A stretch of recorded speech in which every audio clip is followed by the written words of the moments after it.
आइए एक्सरसाइज 13.1 का दूसरा क्वेश्चन बनाते हैं। कह रहा है कि कोई बर्तन एक खोखले अर्धगोले के आकार का है जिसके ऊपर एक खोखला बेलन अध्यारोपित है। अर्धगोले का व्यास 14 सेंटीमीटर है और इस बर्तन पात्र की कुल ऊंचाई 13 सेंटीमीटर है। इस बर्तन का आंतरिक पृष्ठीय क्षेत्रफल ज्ञात कीजिए। तो अर्धगोला और बेलन हम पिछले वीडियो में बना चुके हैं, जाकर आप लोग देख सकते हैं फार्मूला वगैरह। तो इसमें आइए कह रहा है कोई बर्तन एक खोखला अर्धगोले का आकार का है। तो खोखले अर्धगोले आकार का एक बना लेते हैं।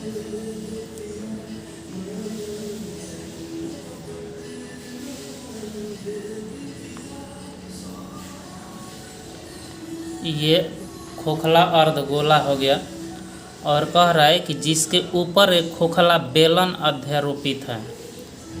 बेलन इस तरह का बेलन अध्यारोपित ऊपर की तरफ बनाया गया है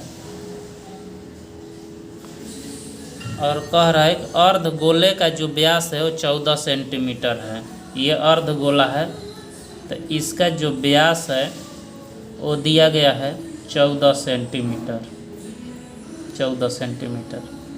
तो अर्धगोले का व्यास दिया है 14 सेंटीमीटर, तो त्रिज्या कितना हो जाएगा?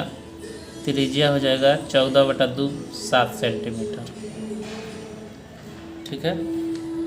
और कुल ऊंचाई, पात्र की कुल ऊंचाई दिया है 13 सेंटीमीटर। मतलब यहाँ से यहाँ तक दिया है 13 सेंटीमीटर।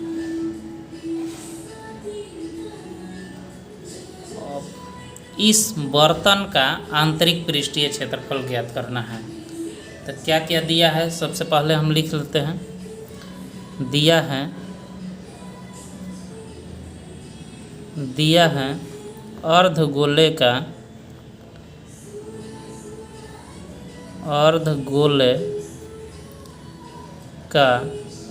व्यास बराबर 14 सेंटीमीटर। तो अर्धगोले का त्रिज्या कितना हो जाएगा? त्रिज्या हो जाएगा 14/2 बराबर 7 सेंटीमीटर। तो अर्धगोले का व्यास त्रिज्या 7 सेंटीमीटर हो गया। उसी तरह अगर बेलन का पूछा जाए कि त्रिज्या कितना होगा, तो चूँकि अर्धगोले का व्यास 14 सेंटीमीटर है तो बेलन का भी व्यास 14 सेंटीमीटर होगा, अर्थात बेलन का भी जो त्रिज्या होगा वो भी 7 सेंटीमीटर की हो जाएगा, क्योंकि जितना ये है उतना ही बेलन वाला है। तो लिख लेते हैं कि इस बेलन का भी त्रिज्या बराबर 7 सेंटीमीटर। बर्तन की ऊंचाई कितना दिया है? बर्तन की कुल ऊंचाई बराबर 13 सेंटीमीटर। बर्तन की कुल ऊंचाई दिया है 13 सेंटीमीटर यहाँ से यहाँ तक। तो चूँकि बेलन के पृष्ठीय क्षेत्रफल में निकालना है तो उसके लिए 2πr/h फार्मूला होता है और इसलिए बेलन की ऊंचाई हमको चाहिए। तो यहाँ से यहाँ तक अगर 7 सेंटीमीटर है तो ये सेंटर है, तो यहाँ से यहाँ तक भी 7 सेंटीमीटर होगा। क्योंकि जितना रेडियस है तो यहाँ से ये भी रेडियस हो गया 7 सेंटीमीटर। तो एक तरह ले ये जो खोखला बेलन होगा ये ऊंचाई हो गया इसका। तो यहाँ से यहाँ तक 7 सेंटीमीटर और खोखला अर्धगोले का ऊंचाई 7 सेंटीमीटर हो गया। तो उसी तरह पूछें कि बेलन का ऊंचाई कितना होगा? यहाँ से यहाँ तक, तो यहाँ से लेकर यहाँ तक टोटल 13 दिया है, 13 सेंटीमीटर। अर्धगोले का ऊंचाई 7 सेंटीमीटर हो गया। तो बेलन का ऊंचाई कितना होगा? तो 13 - 7 मतलब 6 सेंटीमीटर बेलन की ऊंचाई होगी वो 6 सेंटीमीटर होगी। तो आगे चलते हैं। तो इसलिए बर्तन की कुल ऊंचाई 13 सेंटीमीटर हो गया। तो इसको H1 मान लेते हैं। तो बेलन की ऊंचाई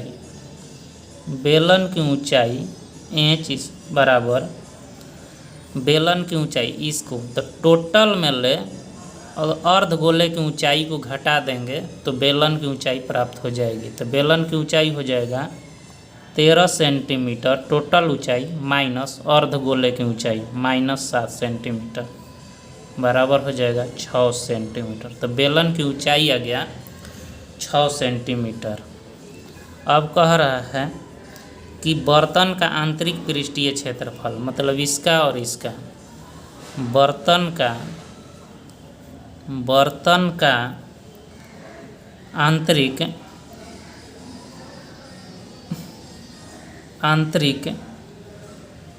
पृष्ठीय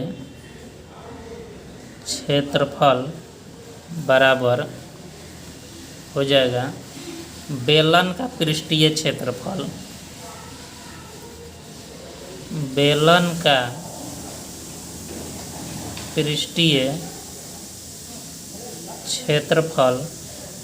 प्लस बेलन का पृष्ठीय क्षेत्रफल प्लस अर्ध गोले का पृष्ठीय क्षेत्रफल अर्ध गोले का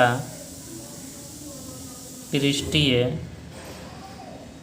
क्षेत्रफल।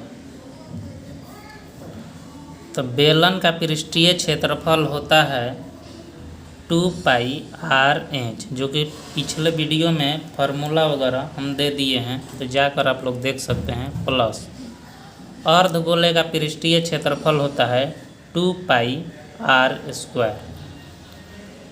तो यहाँ से 2πr दोनों में कॉमन है, कॉमन भी ले सकते हैं या डायरेक्ट मान भी रख सकते हैं।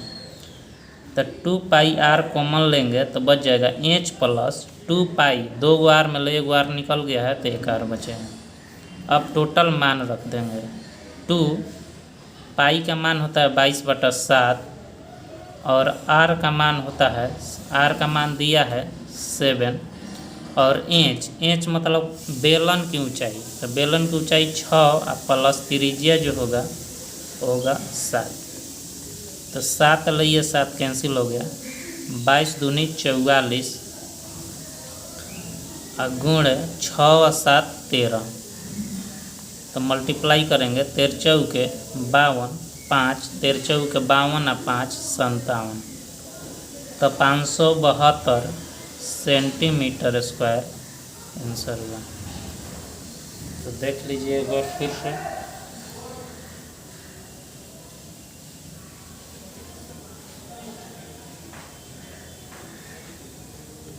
Thank you.